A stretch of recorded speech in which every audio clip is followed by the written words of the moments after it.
B'siyata d'shmaya, we're going to learn Eirovin Daf Samach Hey. We're going to start on the last line of Daf Samach Dalet Omid Beis. And we're going to continue learning about the wine and what it does to a person and the different ramifications. Says the Gemara, Omar of Sheishes Mishum Rabbi Elazar ben Azariah. Rav Sheishes said in the name of Rabbi Elazar ben Azariah, Yochil ani lifter es kol ha'olam min hadin. I can present an argument, Rashi says, that would absolve all of Klal Yisrael from judgment, la'osid lova, if Hashem, and when Hashem is going to judge Klal Yisrael, miyom shechorav beis hamikdash vad achshov, of all the days from the time of the destruction of the Beis Hamikdash, when Klal Yisrael left Eretz Yisrael, they were in exile and didn't have very much peace and tranquility, until now. Shenemar, as it says in the pasuk, Lochein shim'ino zois. Therefore, listen now to this. Aniya, the poor one. People in exile are generally considered poor. Ushchuros b'loi miyoin, and the one who is drunk but not from wine. And all the trials and tribulations of the exile are such that they were in such a whirlwind in their minds that they could hardly be held responsible for their bad choices that they were taking. So Rabbi Elazar ben Azariah says, I have this claim that when Hashem judges Klal Yisrael, then I will claim to Hashem that they are considered as poor and as drunk, even though not from wine. Asks the Gemara, Meisvei, Shikir, Mekhoi Mekach, Umimkori Menkar. A drunk person, the purchases he makes are valid, the sales he does are valid. Over Avera Sheyesh B'misa, if he committed an Avera which is punishable by death, Mamisin Oisa, we put him to death. We don't say that because he's drunk, he's not responsible and he's not held responsible for his choices and for the things he does. Malchus, if he did an Avera that's deserving of Malchus, of lashes, Malkin Oisa, they give him the Malchus. Klole Sheldova, the rule is Harehu kapikeach l'chol dvorov, that he's considered a normal, sane person regarding everything he does. Elo shepotur min tefillah, but he's potter from tefillah. He's not capable, he's not fit to stand in front of a king, so he cannot daven. But other than that, he's fully responsible for what he's doing. So how are we to understand what Rabbi Elazar ben Azariah said, that he can exempt Klal Yisrael from judgment by saying that they are considered like drunk? A drunkard is not exempt. Answers the Gemara, Ma yechilni lifter de ka'omar. When Rabbi Elazar ben Azariah says I could absolve all of Klal Yisrael from the judgment, he didn't mean for all their deeds, for all the Averis of the Golus. It's Nami Midin Tefillah. He was only talking about davening.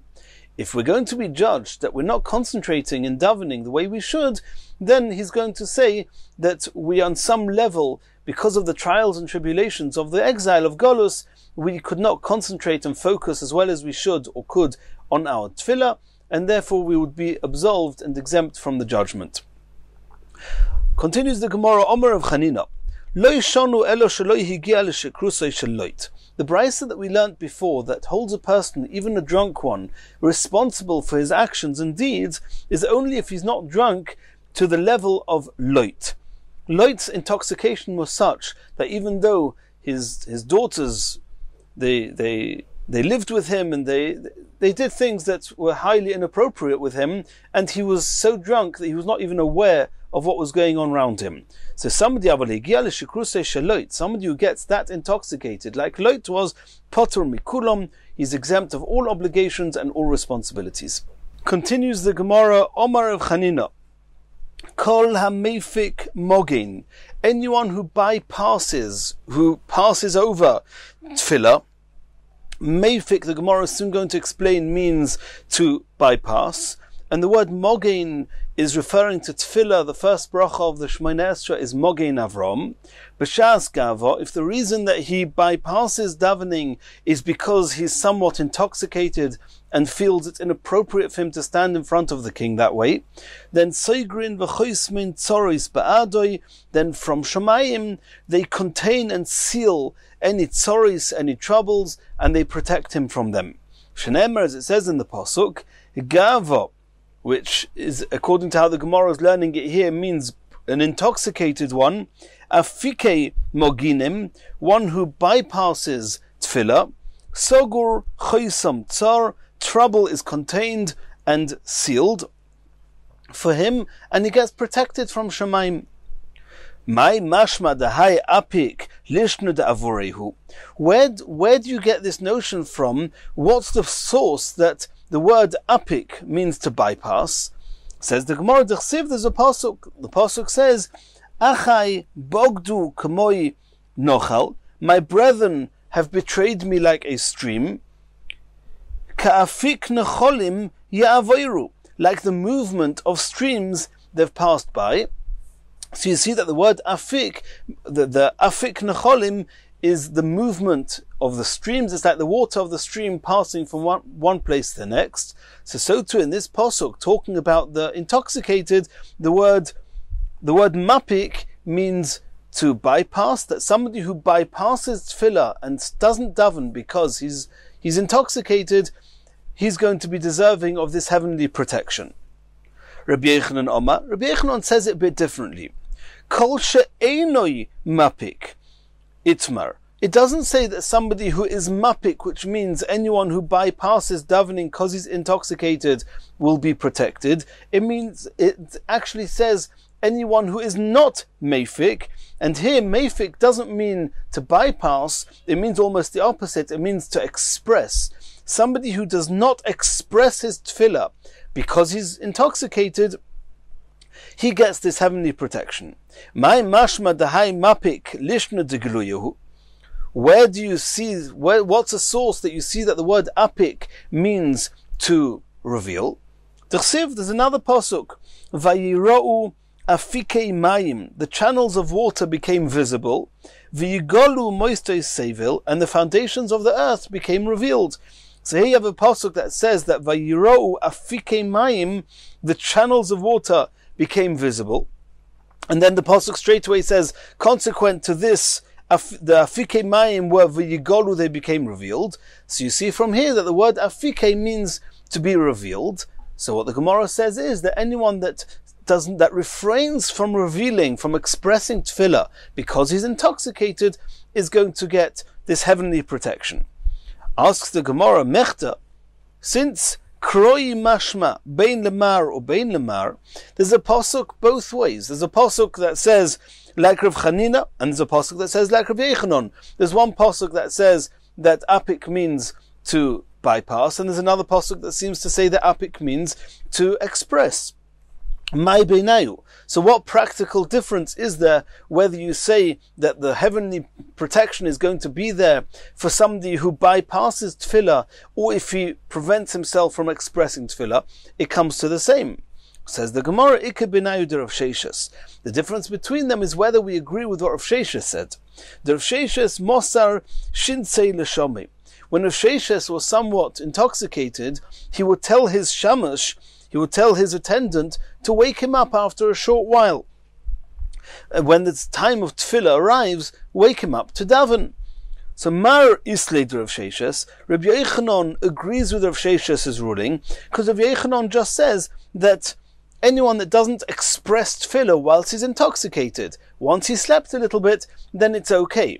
However, V'omar Leslid Rav Sheshes, Rav Chanina, who says that there's actually a virtue in bypassing, in actively bypassing, not just I'm not expressing tefillah, I'm bypassing the tefillah, then that seems to tell us that you've got to wait until the entire influence of the alcohol has totally passed, and that's only when a person goes to sleep and wakes up on his own accord. Not if he asks somebody to wake him up at some point, because then obviously the influence of the alcohol is not completely passed, and therefore he's not yet ready, according to Rav Chanina, he's not yet ready to stand in front of the king, and he should thereby continue to bypass the tefillah and not daven yet.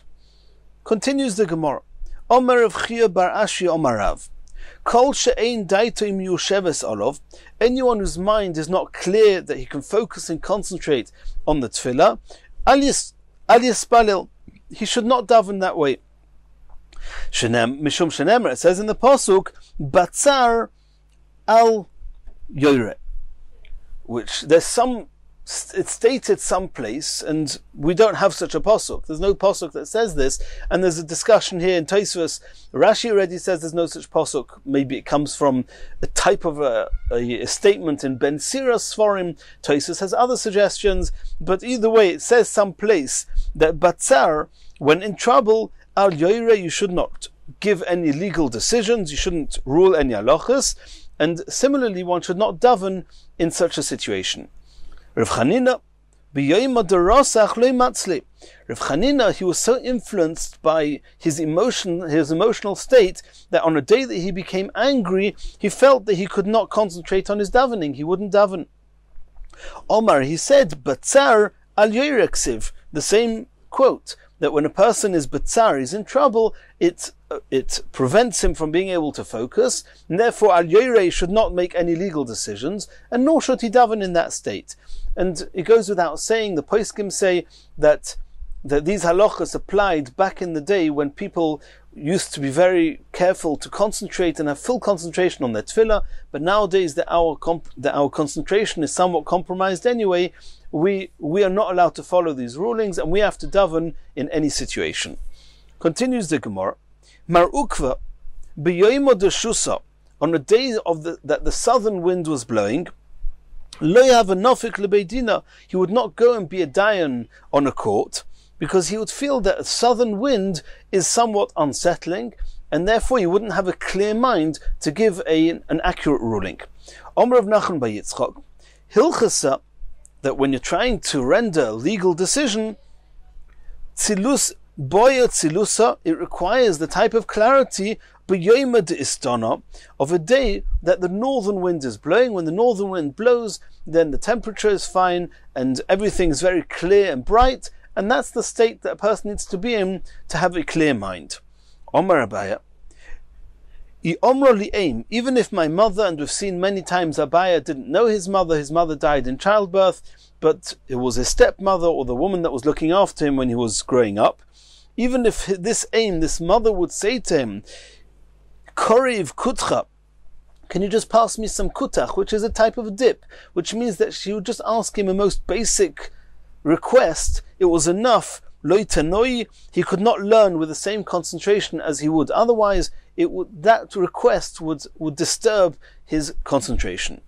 Omarova, ikratston kino loitanoi, if I was bitten by a lice, then I could not learn with the same concentration as I would otherwise.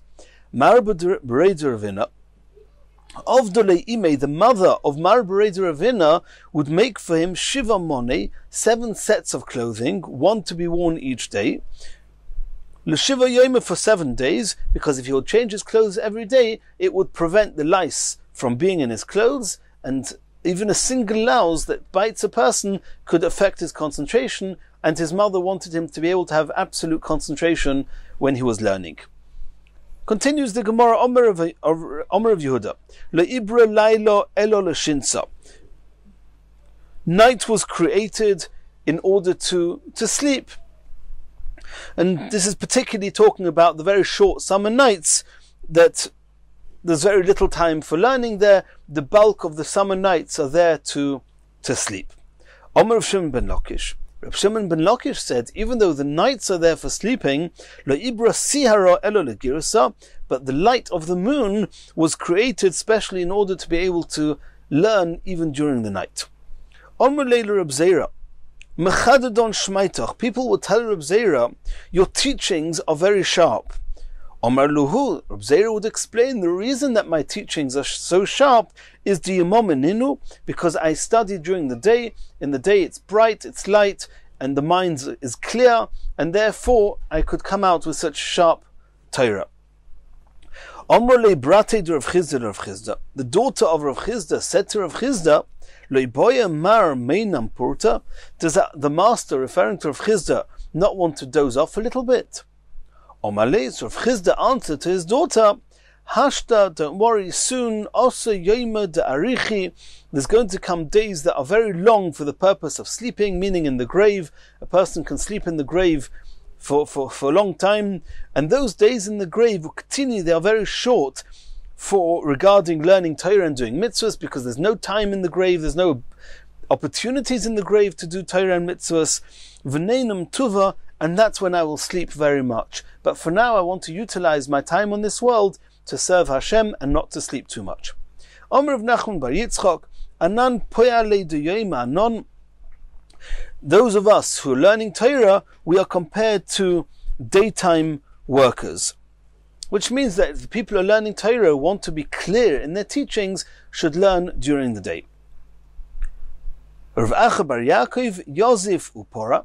Rav Acha bar Yaakov was used to having a fixed amount of Torah he would learn every day, and sometimes when he would realize that he didn't have the time to finish, he would borrow. Yosef, he would borrow the time from the day to do what he had to do. V'upora, and he would repay it in the night, and later on he would make up for lost time, and he would catch up what he missed. Continues the Gemara, Omer Abelazar, Habom in Aderech, if somebody has just come from traveling on a journey, Al Yispalil Shloisha Yomim, he should not daven for 3 days, because it takes 3 days for a person to relax from the exertion of the journey and be able to fully focus on the tefillah. Shenemra, as it says in the Pasuk, Ve'ekbetzim el hanor, habo el ahava. The Pasuk says that I gathered them to the river which comes to Ahava, Achva, v'nachne sham yomim shleisha, and we rested there for 3 days, v'ovino ba'om, and then I scrutinized the people, the nation, and Ezra was saying that after 3 days the nation managed to calm down from their journeys, and then v'ovino, they merited understanding, bina, only then their minds came back to full concentration. Avod Shmuel ki osi ba'urcha, when the father of Shmuel would come on a journey, lo matzlit losa yoma, he would not daven for 3 days. Shmuel himself, lo matzli bebeisa de isbei shechra. Shmuel, he would not daven in a home, in a house or in a room where there was beer, because the very scent, the smell of the beer would intoxicate him. Most people become intoxicated when they drink alcohol, but he became intoxicated just from the smell of the beer. Rav Papa loy matzli bebeisa de isbei harsana. Rav Papa would be affected even when there was fish that was fried in the house, and therefore he would not daven in such a house. Continues the Gemara, Omer of Chinena, Kol hamispate beyenoi. Anybody who can be appeased, which means that if he drinks a bit of wine, he then manages to overlook any injustice that was done against him, yesh l'bay midas koinoi, then he possesses one of the attributes of Hashem. Shenemer, it says in the Pasuk, Vayorach Hashem es reach hanichoyach v'goimer. The Pasuk says that Hashem smelt the pleasant aroma of the korbanos that were offered by Noach, and then he became appeased and he promised Noach he was not going to destroy the world again. So you see from there that, so to speak, Hashem smelt the scent of the aroma of the korbanos, and as we saw before, it's possible to somewhat, so to speak, become intoxicated even from just a smell. And the fact that Hashem, when he smelt the aroma of the korbanos, he was then became appeased. So any person who can drink a little bit of wine and then be comfortable to let go of all the things that have been wronged against him, he has those attributes of Hashem. Omer Abchia, Kol hamisyashiv b'yenoi. Anyone who even after drinking wine, his mind stays lucid and clear, is yesh boi das shivim zekenim. He's got the attributes, so he's got the mind, the das of 70 judges. And it's to be assumed that the Gemara means that yayin itself has the numerical value of 70, which the Gemara is soon going to say, is about to say that, and therefore being able to hold in wine has something to do with 70, so the Gemara says it's the das of the 70 sages, the 70 judges. Yayin niton b'shivim oisies. Yayin itself has the numerical value of 70. Yud is 10, there's 2 yuds, that's 20, nun is 50. V'soid nitin b'shivim oisies. The numerical value of soid is also 70. Nichnas yayin yetze soid, because there's a connection between wine and soid, which means a secret. When a person takes in wine, then he loses inhibition that normally prevents him from revealing certain secrets, and the wine that he takes in causes him to let out the secrets. Wine was created for one of two reasons. One, to comfort the bereaved, the people mourning, in order that the wicked people who are not going to be deserving of a portion in the world to come, at least they should be rewarded for the few good things they did in this world, and therefore Hashem created wine to give them a good time. They should have hana, and that way, as Rashi says,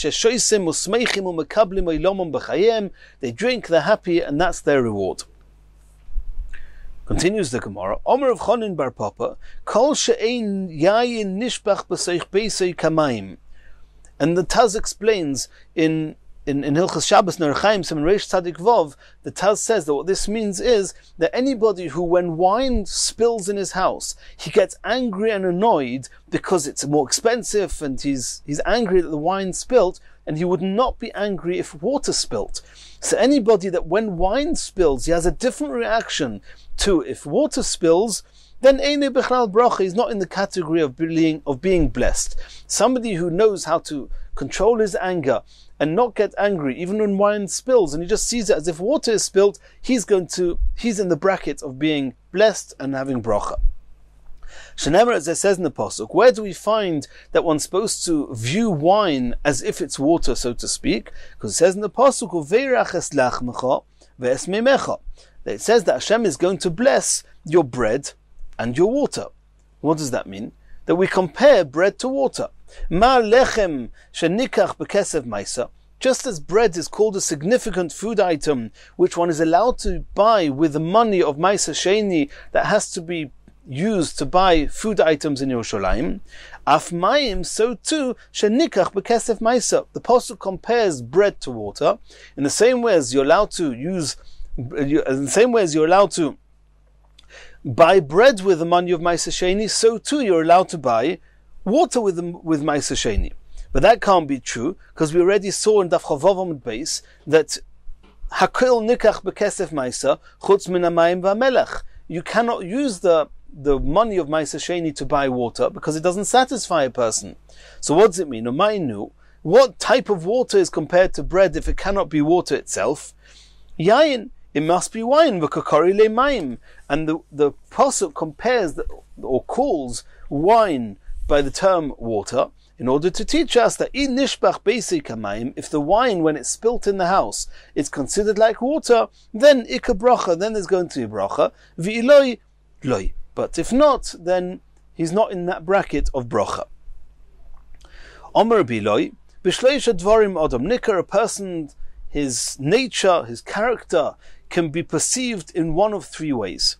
B'koisoi, either how he responds to wine, can he hold in the wine, or b'kisoi, or with his wallet, which means how honest he is in business with his money, or b'kasoi, and with how easily he gets angered. V'omrilon, others say, af b'sechkoi, also with laughter, the way he laughs and the things he laughs about also reflect very much on the character of the person. Continues the Gemara. And we're now going back to the goy who's sharing a chotza or a mavi with the Yisrael, that since one is not allowed to carry from a domain, from a residence that belongs to a single person into another reshus hayochid that belongs to a different person or other people, and unless one makes an eruv.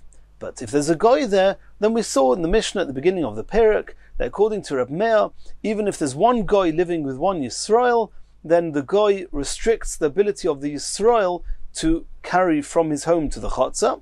And according to Belazar ben Yaakov, it's only if there's two Yisraelim with a goy, but if there's just one Yisrael with a goy, since it's very uncommon that a single Yisrael would risk living with a goy that often tends to be murderous, and since it's so uncommon, the Chachamim did not decree that the residence of this goy should be considered a residence, and they just left things according to the letter of the law that goyim do not have a residence, they're just animals compared to animals in a stable.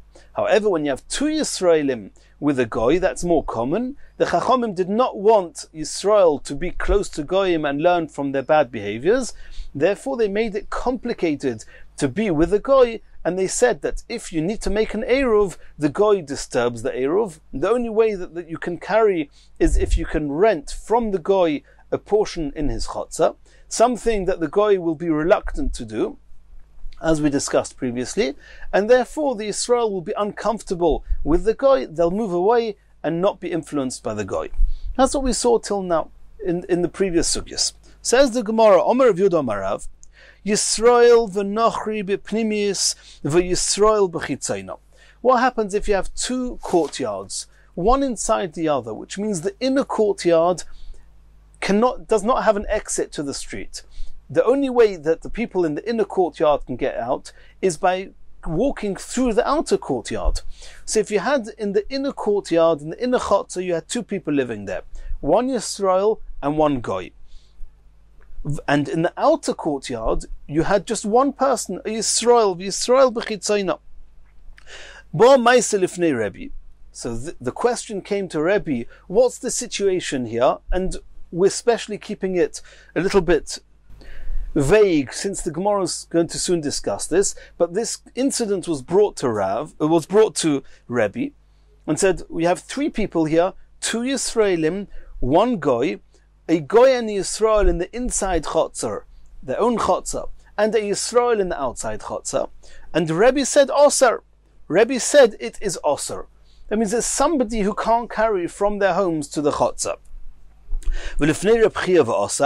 And the same case became before Reb Chia, and he also said it was osar. And we now have to understand, what does this mean? What is it talking about? So let's discuss the options.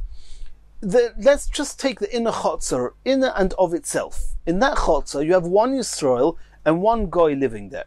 So that's going to be a machloikas, Reb Meir and Reb Eliezer ben Yaakov in our Mishnah. According to Reb Meir in our Mishnah, one goy with one Yisrael, then the goy limits restricts the ability of the Yisrael to carry. So it could be that in this case, when it says osar, it means that the Yisrael and the goy in the inner chotzer prevents the Yisrael in the inner chotzer from carrying from his home to the chotzer, and vice versa. That's one option. The problem with that will be, then why did we Bichlal mention, why was any mention made of the fact that Yisrael, there was a single Yisrael in the outside chotzer? We're not discussing the outside chotzer at all. Then there's another discussion, something else the way we could view this, and that is, we could say that maybe this incident, these halachas, what Rebbe said, what Reb Chia and Rebbe said, that it was osar. It could be that Reb Chia and Rebbe hold like Reb Eliezer ben Yaakov, which means that one Yisrael and one goy is not a problem at all, because it's so rare for them to be living together like that. And therefore, the inner chotzer, there's no issue whatsoever. There's one Yisrael, one goy, the Yisrael can carry there.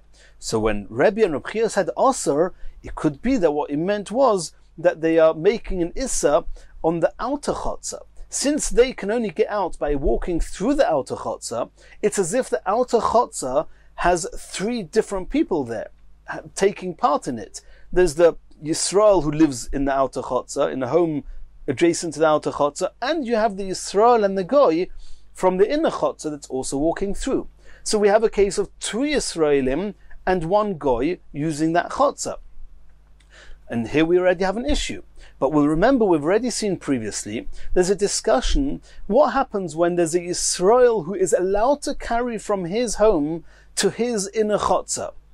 Would such a person that is matir b'mekoymoi oiser shaloi b'mekoymoi, will the person who's in the inside chotzer, and he's in the event that he's allowed to carry in the inside chotzer, can he possibly create a restriction to the people in the outer chotzer, or do we say no? Since in the inner chotzer he can carry from his home to the chotzer, there's no way in the world he can prevent anybody else from carrying in their chotzer. That was a machlekes Chachomim and Rabbi Akiva. Rabbi Akiva was more machmir. Rabbi Akiva said that even though in your chotzer you can carry, since you're walking through a different chotzer, you can restrict that second chotzer from carrying, unless you make an eruv with them. If you make an eruv with them, then the Yisrael will not restrict the Yisrael. So over here, you've got the Yisrael and the Goy, the Yisrael and the Goy in the inner chotzer, according to Rabbi ben Yaakov, they themselves, the Yisrael can carry there because it's one Yisrael with one Goy. If it's one Yisrael and one Goy, we said there's no issue according to Rabbi ben Yaakov in the Mishnah. So since that Yisrael in the inner chotzer can carry, then now that he's walking through the outside chotzer, according to the Chachomim, he will not asa the outer chotzer. So the Yisrael in the inner chotzer can carry, and the Yisrael in the outer chotzer can carry according to the Chachomim. However, according to Rabbi Akiva, he'll say that even though the Yisrael in the inner chotzer can carry in the inner chotzer, nonetheless he can make an issa to the outer chotzer. The question is that when Rebbe and Reb Chia said osur, what did they mean? If they meant that the outer Yisrael is limiting the use of the outer chotzer because he's walking through it, and that's what the issa was, well then why at all did we mention the goy? Let's forget the goy. There's one Yisrael on the inside, one Yisrael on the outside. Same applies. It would be osur, because even though the inner person in the inner chotzer can carry there because he's the only one in that chotzer, he'll still prohibit and limit the use of the outer chotzer because he has to walk through it. Why is the goy mentioned at all? It could be that the reason the goy is mentioned is in the event that the two Yisraels made an eruv together. In that case, even if the Yisrael in the inner chotzer is going to go through the outer chotzer, if they made an eruv, it's all considered one. And then the only reason it will be asa is because there's a goy there. And two Yisrael with the goy, there's a problem. It's only going to be mutter if you can rent from the goy his portion. So those are all the different sides of looking, the different ways of looking at it. Let's see this all in the Gemara. It will be safe sailing. It will be straight sailing now. Says the Gemara. Yosef Rabba Rav Yosef Bashili Pirkid Rav Sheshes. At the end of Rav Sheshes's shir, Rabba and Rav Yosef were sitting there with Rav Sheshes. V'Yosef Rav Sheshes took Omer. Rav Sheshes said as follows: Kaman Omro Rav L'Shmaite. This that Rav said in the name of Rebbe and Reb Chia, that in this case it's Osa. What does that mean? Kureb Meir. It meant that the Issa is that the inner chotzer. We said in the inner chotzer you've got Yisrael and the Goy living there. So in the inner chotzer, that's the Issa. Because according to Reb Meir in our Mishnah, Kureb Meir, according to Reb Meir in our Mishnah, one Yisrael with one Goy, the Goy prevents the Yisrael from carrying in the chotzer. Karkish Rabba Reisha. Rabba nodded his head in agreement with Rav Sheshes and says, yes, it seems that when Rebbe and Reb Chia said Osa, that's what it meant. It meant that the Goy in the inner chotzer is Oyser, he prohibits the Yisrael in the inner chotzer from carrying in the inner chotzer like Reb Meir in our Mishnah. Omer Rav Yosef. Rav Yosef commented, Trei Gavra Ravrava Karabonon, two great people like you, Rav Sheshes and Rabba. Liti Bahai Milsa, can it be that you're making a mistake in this matter? Ikar Reb Meir, in the event that Rebbe and Reb Chia who said Osa, it's because they're following Reb Meir and they're only speaking about the inner chotzer, Lomali Yisrael B'chitzoyno. Why, when Rav was talking about the case, did he even mention that there was a Yisrael in the outer chotzer? It's not relevant. Are you going to suggest that Rav was just telling us the story as it was? The case was that was a single Yisrael in the outside chotzer. He says, no, it still cannot be like you, Rav Sheshes and Rabba explained, because we had another, don't forget this is Rav in the name of Rebbe and Reb Chia, or in the name of Rebbe and Reb Chia said the same, but Rav himself, he said another comment here. They asked Rav, Pnimi bimkoimai mahu, the Yisrael in the inside chotzer. Regarding the inside chotzer, is he allowed to carry there or not? And Rav told them, mutter, he can carry there. That's clearly not like Reb Meir. Reb Meir says one Yisrael with one Goy, the Yisrael is not allowed to carry there. So if Rav himself said that the Yisrael in the inner chotzer can carry in the inner chotzer, then when Rav said in the name of Rebbe that it's osur, he cannot have meant the inner chotzer, which is what Rav Sheshus and Rabbah said. Ve'elomai, it must be that Rav is following and understanding Rabbi Eliezer ben Yaakov. Like Rabbi Eliezer ben Yaakov, that says one Yisrael with one goy, there's no issue with carrying there at all. And that's why the Yisrael in the inner chotzer is allowed to carry there. If so, we have to understand that what's the Issa? When Rebbe said Oyser, what does he mean? So says the Gemara, Ve'elo Maik Rabbi Eliezer ben Yaakov, ha'omar, ad sheyu shnei Yisraelim oisrim, ze el ze. Did Rabbi Eliezer ben Yaakov not say that the only time that it's Osa is if you've got two Yisraelim and a Goy, as we said before? One Yisrael with one Goy, it's mutter. So the Gemara is now asking what we said before. What is when Rebbe says Oyser, there's no Issa here. Who's answering on who? Says the Gemara, Elok Rebbe Akiva. It must be we're following Rebbe Akiva, that we're actually talking about the Issa to carry in the outside chotzer. And it's only Rebbe Akiva who says that even though Yisrael is allowed to carry in the inside chotzer, the fact that he's walking through the outside chotzer causes a restriction to the outside chotzer. The Omar regel hamuteres b'mkoimo, a person who is muter b'mkoimo, which means the inner person who can carry in the inner chotzer, oiseres shalei b'mkoimo, has the power to restrict carrying in shalei b'mkoimo in a different chotzer, not in his chotzer, but in the outer chotzer. If so, lo moli nochri. Why do I need to mention at all that there's a guy involved in the inside chotzer? Just say there's a Yisrael on the inside chotzer, a Yisrael in the outside chotzer. According to Rebbe Akiva, even though the Yisrael in the inside chotzer can carry in his own chotzer, the fact that he's walking through the outside chotzer is going to make an issa on the outside chotzer.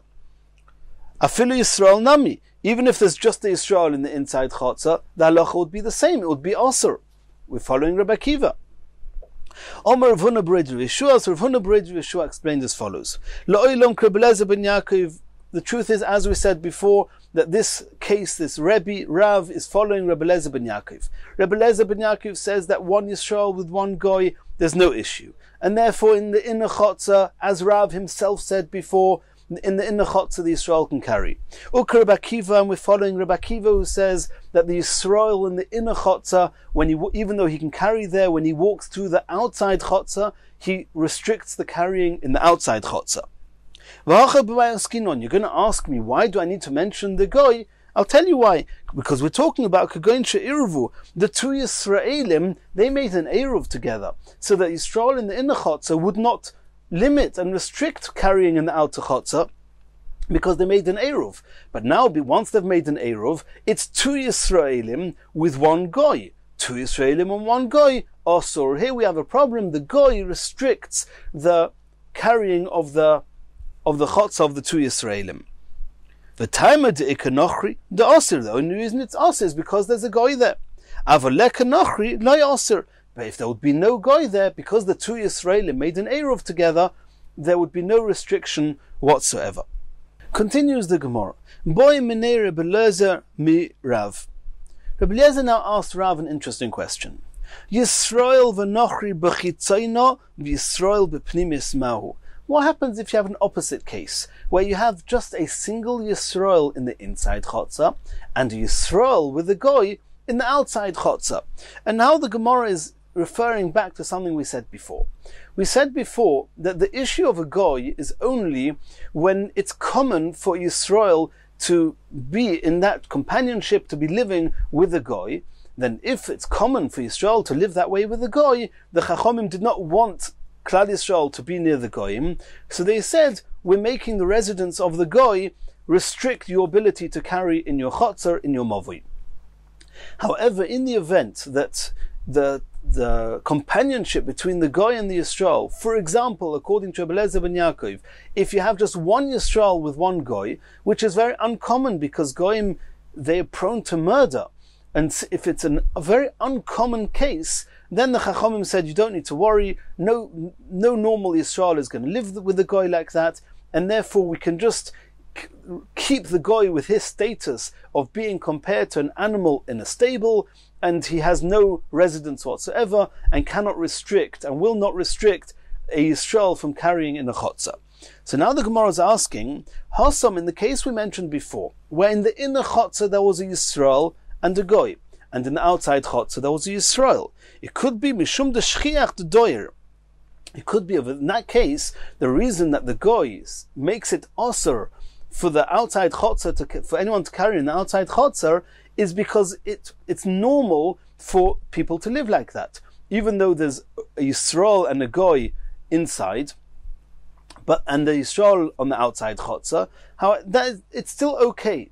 The Yisrael on the inside, it's common for him to want to live like that. Why? The mirtas nochri, because that goy would be afraid to murder the Yisrael of the inside chotzer. V'savar hashta os Yisrael v'omrali, says, because if I do anything, if I kill the Yisrael on the inside, then the Yisrael on the outside is going to ask me, Yisrael de have a gaboch, the Yisrael who's living with you inside, in the inside chotzer, heicha, where is he? And therefore, the goy will be afraid to kill the Yisrael, and therefore the Yisrael will not be afraid to live there, and therefore the goy could asa the chotzer, the outside chotzer. But in the case here, where in the inside chotzer you just have a Yisrael, and in the outside chotzer you have a Yisrael with a goy, then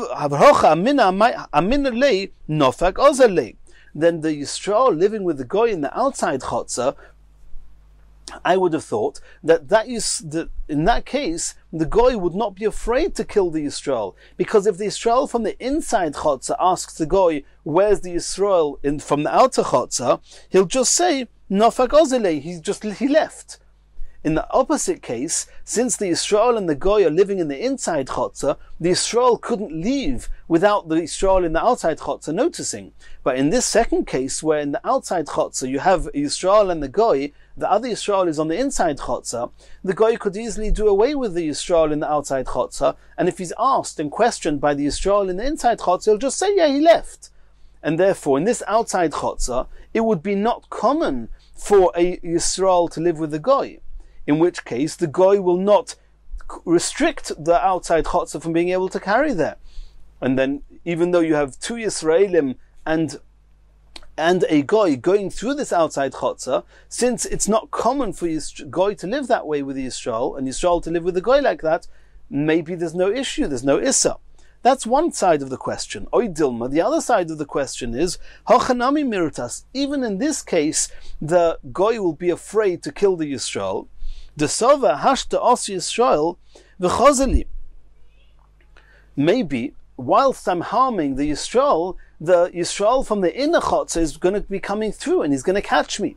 And therefore the goy is going to be afraid to hurt the Yisrael in the outer chotzer, and therefore it's not so uncommon for the Yisrael to live that way in the outer chotzer.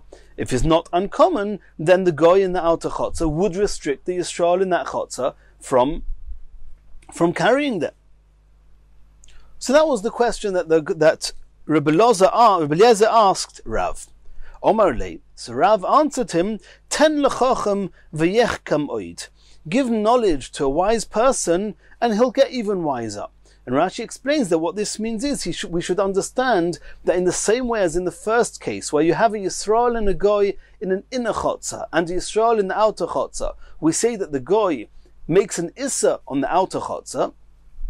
So too, in the opposite case, where you have Yisrael on the inner chotzer and the Yisrael and the goy in the outer chotzer, the goy will restrict the ability of anyone carrying in the outside chotzer, and that's what should have been understood, and that's what the halach is. Continues the Gemara. Resh Lakish v'talmidei Reb Chanina, Resh Lakish and the disciples, the talmidim of Reb Chanina, iklu lahu pundak, they visited an inn, a hostel, whatever you want to call it, and they were there for Shabbos. In order for them to be able to carry in the entire area there, from their rooms to the rest of the inn, and to be able to carry there, they had to make an Eruv between them. Between all the people, all the rooms there, they all had to make an Eruv. However, there was a goy there. One of the let's call it in one of the batim, one of the homes in the chotzer, one of the rooms there actually belonged to a goy. V'lo yehava seicher v'hava masker. It belonged to a goy. However, that goy had rented it out to another goy. And that goy that actually had rented the flat wasn't even there at all. He'd gone away for Shabbos. And we know that a goy who owns a house in a chotzer and he's not there for Shabbos, and we discussed previously whether it's also true if he could come back for Shabbos, but either way, if he's not there for Shabbos, then his residence does not restrict our being able to carry in the chotzer. However, they were not sure that he wouldn't come back. That was their main fear. He may come back on Shabbos, and then they would not be allowed to carry there. So, what have you got left?